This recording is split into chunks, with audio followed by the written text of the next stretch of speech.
Kemudian ada seorang raja yang belusukan. Ini belusukan beneran, bukan digot. Ini benar-benar belusukan.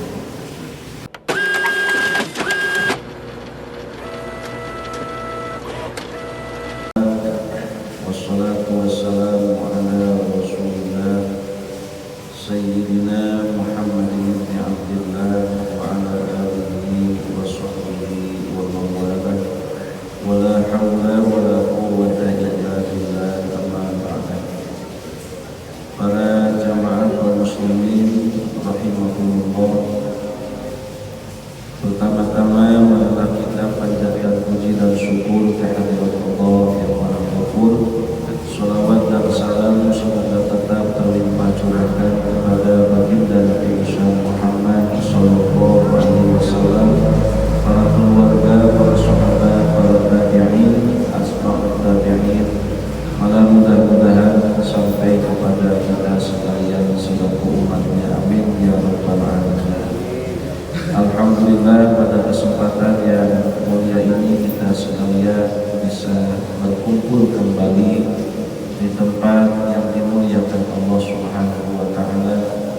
Mudah-mudahan perkumpulan kita ini senantiasa menjadi wasilah turunnya pertolongan Allah Subhanahu wa taala, rahmat maghfirah Allah Subhanahu wa taala, dan mudah-mudahan kita termasuk kepada golongan yang dijelaskan oleh Rasulullah SAW bahwa di antara suara yang bergemuruh di aras itu adalah suaranya orang-orang yang sedang mencari ilmu.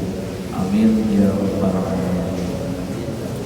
Para jamaah kaum muslimin, melanjutkan pembahasan surah Ali Imran ayat ke-183 ayat 88, di mana pada ayat 187 Allah Subhanahu wa taala menjelaskan tentang sikap orang-orang Yahudi dan Nasrani. Tapi saya ingatkan kembali bahwa tidak semua orang Yahudi dan Nasrani mempunyai sikap yang seperti dijelaskan di dalam Al-Quran. Jadi ada Yahudi yang baik, ada yang disebut kelompok Aisyuriyah. Aisyuriyah itu kelompok Yahudi yang dipimpin oleh Muhammad bin Isa al-Asfihani. Kelompok ini menyatakan dan mengakui kepada risalah kenabian Nabi Muhammad SAW. Tapi pengakuan tersebut bersifat taksis. Artinya Nabi diutus untuk khusus bangsa Arab, Bani Ismail. Nah, ini bertentangan juga dengan nas Al-Quran bahwa Nabi Muhammad itu diutus bukan untuk orang Arab, tapi untuk seluruh manusia. Jadi bila ada narasi yang menyebutkan bahwa Islam itu agama Arab, berarti ini kelompok Aisyuriyah. Artinya orang yang membatasi kerisalahan Nabi khusus kepada Bani Ismail atau bangsa Arab. Nah, di dalam ayat yang ke-187 ini dijelaskan bahwa perilaku mereka ingkar daripada perjanjian. Ketika Nabi belum diutus, mereka menceritakan tentang Nabi Muhammad, dijadikan sebagai modal untuk kepercayaan umat. Maka istilahnya diistilahkan dengan washtaru bihi samanan qalil, menjual ayat-ayat Allah. Tapi di saat Nabi lahir diutus ke muka bumi, ternyata mereka lah yang paling pertama ingkar terhadap kenabian Nabi Muhammad sallallahu alaihi wasallam, dikarenakan apa yang telah mereka raih, kemuliaan, pengakuan terhadap dari masyarakat takut hilang dengan adanya Nabi Muhammad. Jadi intinya kalau bahasa kita sieun seep paisan. Nah, para jamaah kaum muslimin, lalu di dalam ayat ke-188 ini Allah Subhanahu wa taala menyambungkan kalimat ayat sebelumnya. Bismillahirrahmanirrahim. La tahsabanna alladhina yafrahu bima ataw wa yuhibbuna an yuhmadu bima lam yaf'alu. La tahsabanna, dalam satu qiraat ini dibaca dengan huruf ta. La tahsabanna.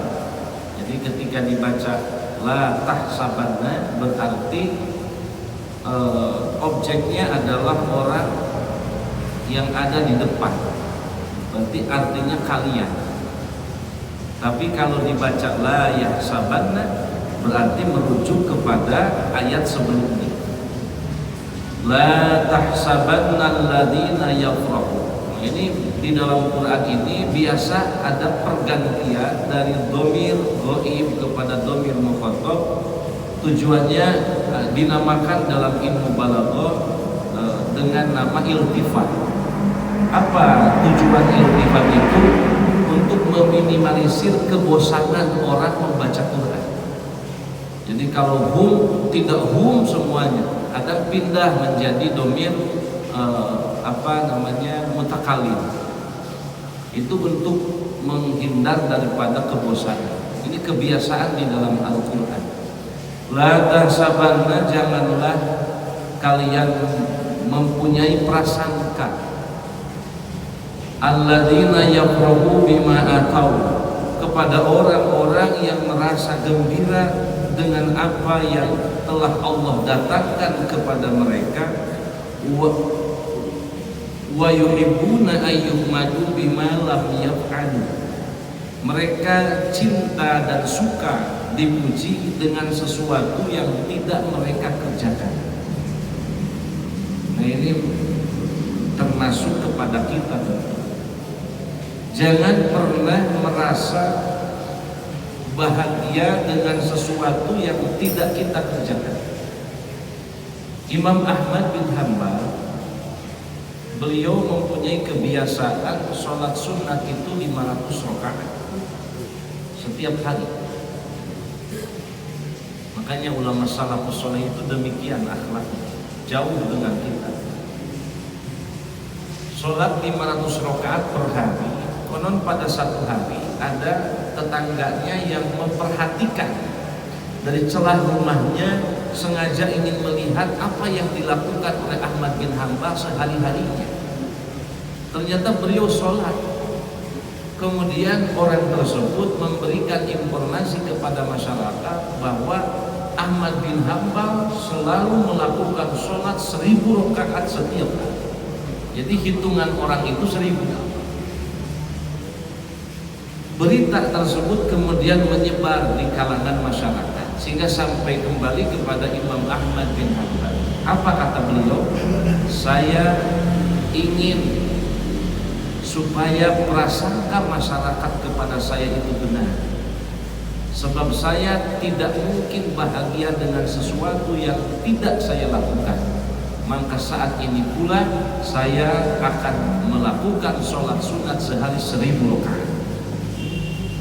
Konon dari semenjak itu beliau sholatnya sehari 1000 rakaat sholat sunat.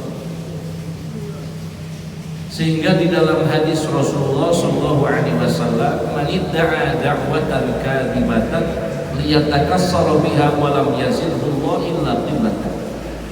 Siapa orang yang mengaku terhadap pengakuan yang bohong sengaja liyatakassara biha, untuk mengambil banyak keuntungan dari hal tersebut, lam yazidhullah illa qillatan, maka Allah tidak akan menambah kecuali kekurangan, kecuali akan menjadi sedikit. Bahkan di dalam hadis yang lain Rasulullah SAW mengatakan, al-mutasyabbi' bima lam yuqa kala bisi sawbai zuhri. Orang yang menunjukkan banyak memiliki sesuatu padahal dia tidak memiliki, maka kala bisi saubi zurin, persis seperti orang yang memakai baju berlapis dua. Nah ini kan jadi perbincangan di kalangan para ulama, sehingga ada yang mengkontekstualisasikan hadis ini kepada masalah tazayun di dalam pakaian. Orang yang dandanannya seperti orang soleh dan orang zuhud padahal tidak demikian, maka berarti dia seperti memakai baju dua. Ibnu Hajar Al-Asqalani mentafsirkan hadis ini, kenapa Rasul menggambarkan saubai zurin, dua baju. Sebab kebiasaan di zaman jahiliyah, bila ingin terlihat sebagai orang yang berkecukupan, maka biasanya orang Arab itu memakai baju dua lapis. Nah, ditiru oleh orang yang tidak mampu agar disebut mampu, padahal sebenarnya dia tidak memakai baju dua lapis, melainkan hanya tangannya saja. Jadi kalau zaman sekarang kayak manset, jadi persis seperti dua lapis padahal cuma satu lapis saja. Nah itu istilah kalabisi saubi zuzau saubai zuwi, seperti memakai baju dua, gayaan. Jadi berarti ayat ini pun termasuk menjadi pelajaran bagi kita bahwa sesungguhnya kemunafikan itu tidak baik ditampilkan oleh orang beriman. Maka ada satu ungkapan bahwa zayyin nafsaka bil maksiat wa la tuzayyin nafsaka bil ta'at. Hiasilah diri kalian dengan maksiat, jangan kau hiasi dengan taat. Jadi maksudnya apa ini kalimat ini? Maksudnya adalah jangan pernah berpura-pura sebagai orang yang soleh dan ahli ibadah, padahal di dalamnya kita punya sikap yang buruk. Jadi lebih baik tampang kita memakai lepis, pakai lepis, tangan pendek, tapi ternyata kita adalah orang takwa. Tapi juga jangan dijadikan sebuah alasan untuk tidak berpakaian sopan, berpakaian takwa.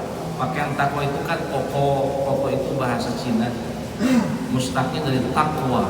Jadi pakaian takwa, koko. Nah, pelajaran yang penting bagi kita adalah bahwa pakaian itu jangan dijadikan satu tanda kemuliaan. Jadi bagi orang beriman itu bukan tanda, karena Rasul mengatakan innallaha la yanzuru ila suwarikum wala ila ajsadikum walakin yanzuru ila qulubikum wa a'malikum. Sesungguhnya Allah tidak melihat rupamu, tidak melihat postur tubuhmu. Orang hidung mancung dengan pesek fungsinya sama. Tidak ada urusan di hadapan Allah orang itu mau mancung atau pesek, yang penting intinya fungsi hidung itu untuk bernapas, selesai urusannya. Karena yang dicatat oleh Allah adalah a'malikum qulubikum wa amalikum, hati dan amal. Maka hati itu, ruh itu adalah penggerak. Dalam sholat ada yang disebut jasad, rukun syarat itu jasad. Ada yang disebut ruh di dalam sholat. Apa? Ikhlas. Siapa orang yang tidak ikhlas di dalam sholat, maka seperti manusia tanpa nyawa. Artinya sholatnya habaan mansur, cuman sekedar lepas kewajiban saja. Nah para jamaah kaum muslimin rahimahullah, jadi di dalam Islam itu mau berpakaian jubah, mau berpakaian itu tidak masalah. Makanya jangan ada kalimat ke Arab-Araban, pakaian pakai jubah. Kok kita ini mengkaji ilmu hikam, kitab hikam, mengkaji Sirajul Talibin, Ihya Ulumuddin, tapi kok yang kita bicarakan hanya bungkus kita saja. Padahal inti dari manusia ini bukan bungkus, ini sekedar bungkus saja. Yang paling penting adalah qulubikum wa a'malikum. Bagaimana menempatkan hati pada tempatnya, sesuai keridhaan Allah Subhanahu wa taala. Betapa orang ketika sholat hatinya menceritakan keburukan orang lain tidak lebih baik dari orang yang tidak sholat. Tapi bukan berarti yang tidak sholat itu baik, cuman sama-sama buruknya. Kenapa? Kok ketika menghadap Tuhan yang maha bersih, maha suci, maha agung masih menyimpan kedengkian di dalam hati? Seharusnya itu kita simpan di luar sholat. Keagungan, kemuliaan, derajat, kecerdasan, kepintaran, simpan semua, bersimpuh di hadapan Allah bahwa sesungguhnya kita ini adalah makhluk yang hina di hadapan Allah. Itulah yang disebut dengan sholat yang akan mencapai mi'raj, seperti Isra dan Mi'rajnya Rasulullah SAW. Barulah sampai kepada Allah. Nah, tapi kan itu terlalu tinggi. Kita kembali sholat ke aturan fikih saja. Para jamaah kaum muslimin, jadi pakaian itu bukan hal yang urgen dalam hidup. Yang penting kita tidak melanggar aturan Allah. Aurat ditutup, itu kan pentingnya itu. Dan maaf, batasan aurat itu antara ulama madhab itu berbeda-beda. Maka ketika kita di Makkah, kita melihat orang India itu kalau sholat wanita itu biasa terlihat mata kaki. Di dalam madhab Syafi'i itu tidak boleh. Lalu kenapa mereka? Nah, ketika kita tidak mengerti dan paham apa yang dilakukan mereka, tentu kita akan punya pikiran jelek. Oh, orang bodoh sholat ketemu orang. Padahal India itu bermadhab Hanafi, yang menurut Imam Hanafi ini bukan aurat. Nah, para jamaah kaum muslimin rahimahumullah, yang penting kita ini menutupi aurat. Tapi jangan juga kita bersikap seolah-olah wah kalau saya berpakaian takwa saya tidak sanggup membawanya. Tidak demikian juga. Asal jangan punya niat untuk tafakhur dari pakaian tersebut dan merasa lebih baik dari orang lain. Pakaian itu tidak ada masalah. Gitu. Jadi pakai batik sih.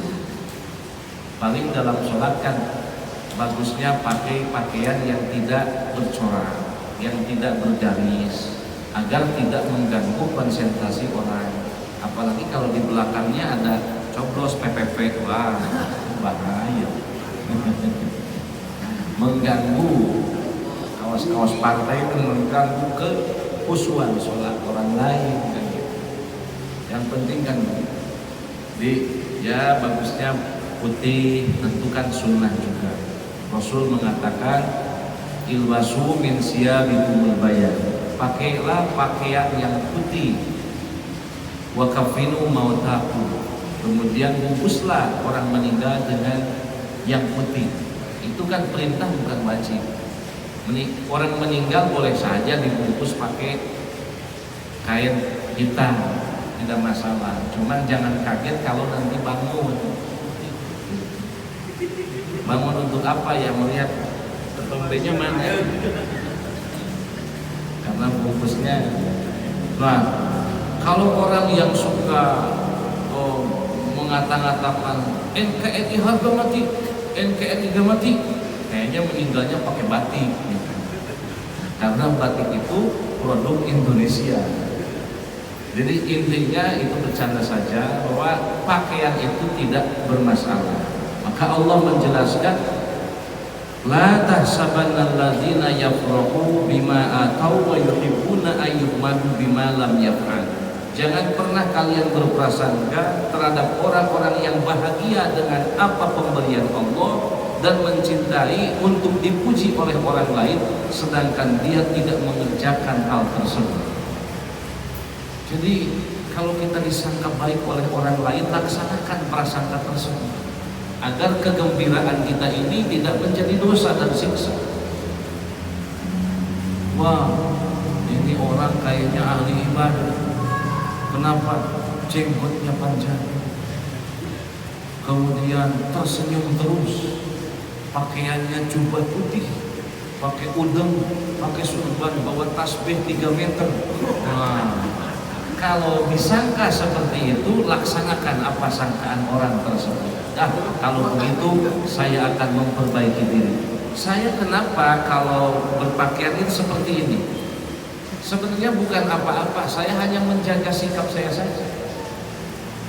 Kalau saya pakai peci, pakai sarung, Pak Guru kan selalu bilang pakai kemana-mana pakai sarung baik jika karena kesunatannya.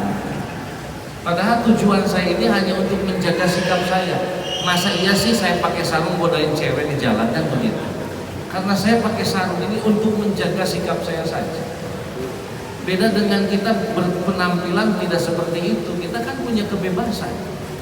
Apalagi di luar daerah Kuningan pakai levis, pakai kaos, ada yang cantik-cantik kan. Bebas, tidak ada yang mengikuti, tidak ada yang melihat. Tapi coba kita pakai sarung ke bioskop, orang akan menceritakan.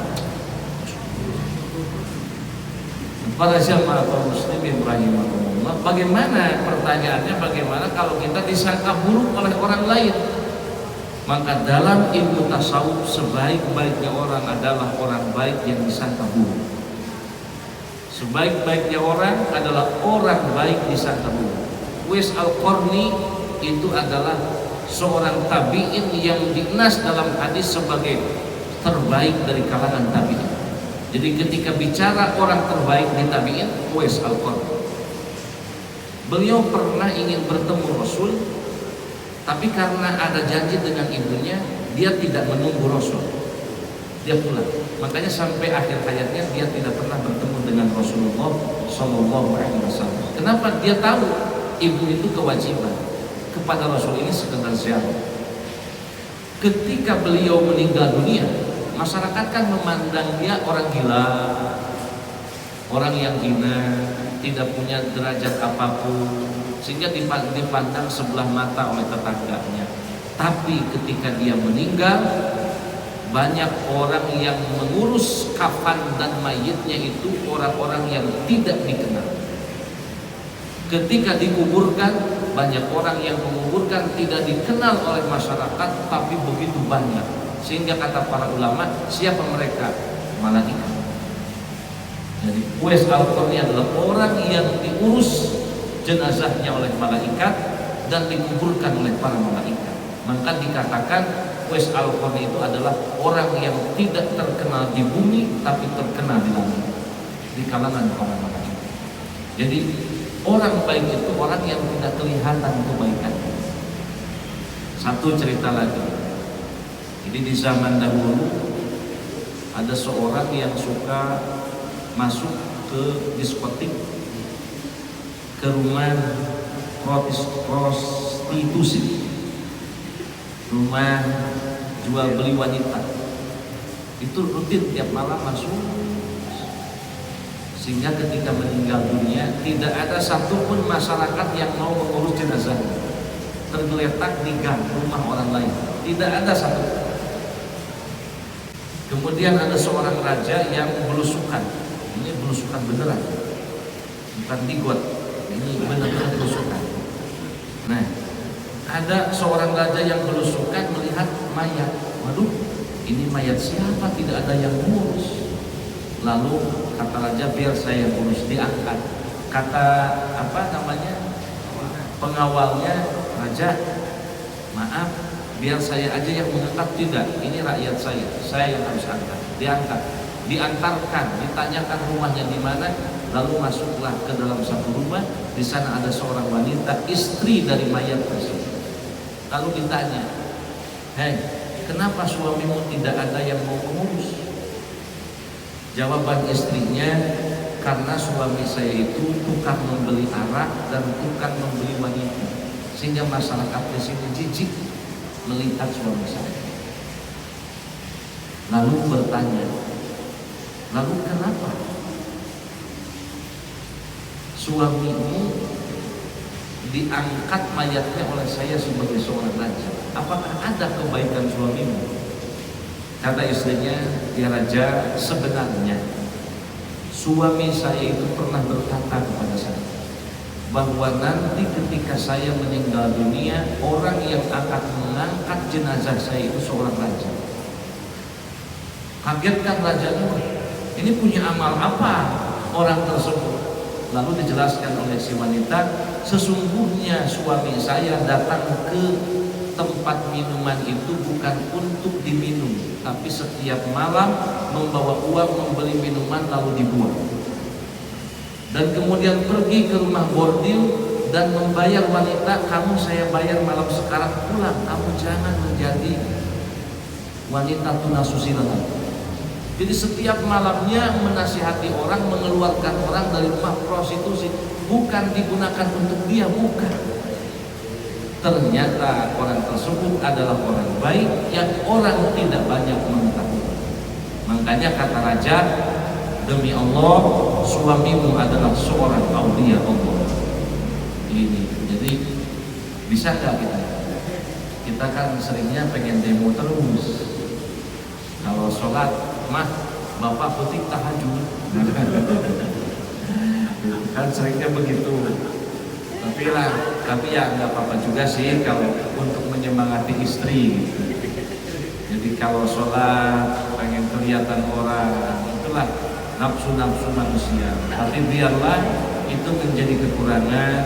Berkat pengajian ini kita koreksi bahwa ibadah itu penilaiannya bukan atas dasar manusia, tapi atas dasar Allah Subhanahu wa Ta'ala. Karena jika kita gembira dengan apa yang tidak kita lakukan, fala tahsabannahum bimafazati minal adab. Jangan pernah kalian punya prasangka orang yang demikian akan selamat dari siksa Allah Subhanahu wa Ta'ala. Na'udzubillah, summa na'udzubillah. Mungkin itu saja yang bisa disampaikan.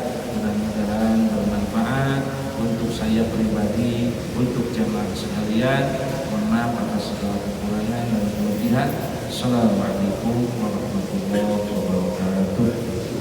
Allahumma arhamna bil Qur'an waj'alhu lana imaman wa nuran wa hudan wa rahmah.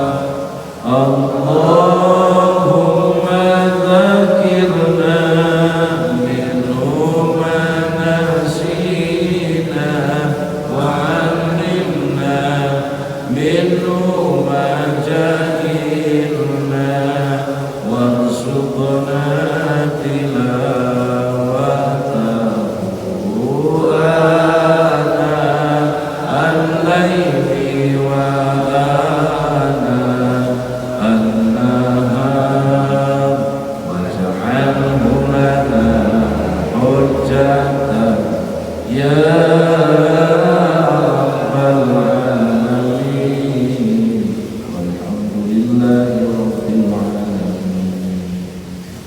مولاي صل وسلم دائما